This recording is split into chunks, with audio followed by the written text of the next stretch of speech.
the Jags' new facility. Hey, Baldy, good to see you getting some more coaching up. It's a problem for the quarterbacks, but good to see you, man.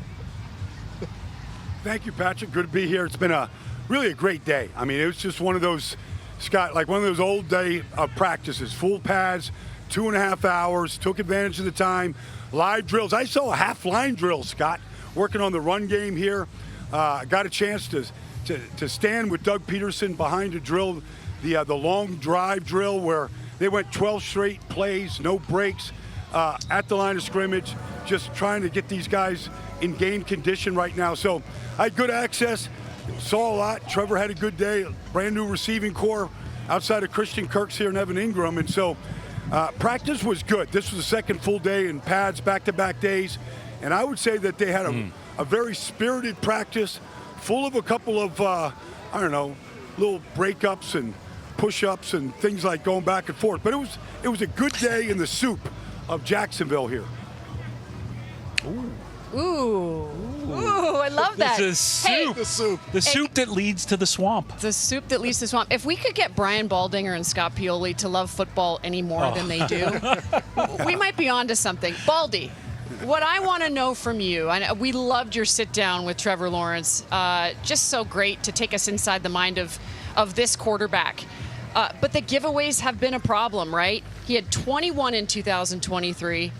21 fumbles lost since 2021. How is Press Taylor teaching him and getting this offense with some new personnel like Brian Thomas, their first rounder, to value the football? And how big of a conversation is ball security for them in Jacksonville?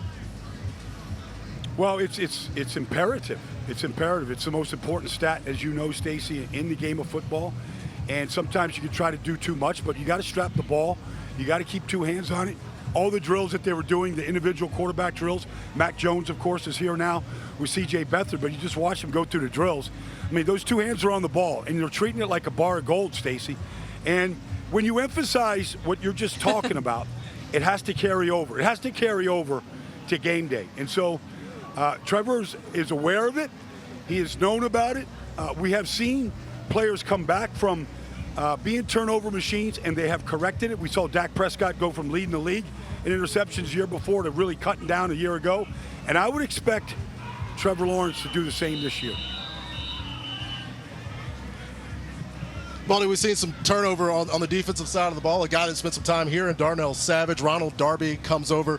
What are your thoughts on the 2024 Jags defense after having some lapses and some issues towards the end of 2023? Well, they made a change. You know, they lost, I think, 5 of their last 6, to fall out of the playoffs. They made a change to the coordinator here. I think there'll be a 4-man front. I think you'll see Josh Allen and Trayvon Walker line up like there's Josh Hines Allen right there.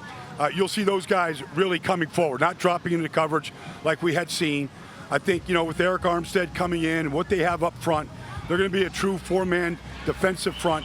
I think you'll see a lot of cover 2, Patrick, where those corners are going to press and bail or press the wide receivers and challenge the wide receivers a lot more than they have in the past. And so I think you'll see a new structure. Of course, inside you're going to get Foye, along with the opposite player right next to him in Devin Lloyd. And you'll see those guys now starting their 3rd year together. They're a good tandem of inside linebackers. And Baldy, real quick here, I know you got to interview Trevor Lawrence. A little disappointed you weren't interviewing one of the big guys, but I know you've got bosses too. So I know you've been paying attention to the offensive line. Trevor Lawrence hasn't been at the top of the heap, but he's been banged around a lot. How do you feel about this Jaguars offensive line as you're getting a chance to see them down there today?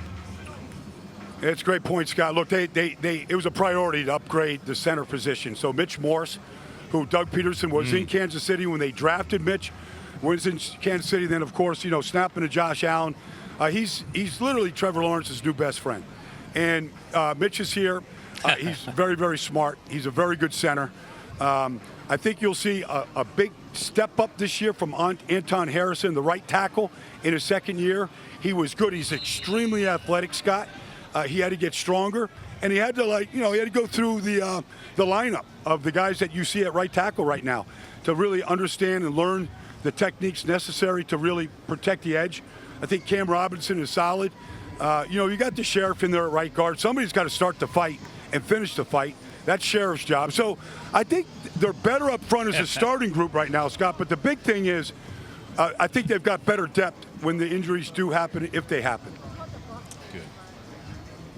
Yeah, it's very rare to try to get 5 guys. I think the Bills are the only team that were able to have the same 5 out there 17 weeks, a very long time to keep a cohesive unit. Baldy,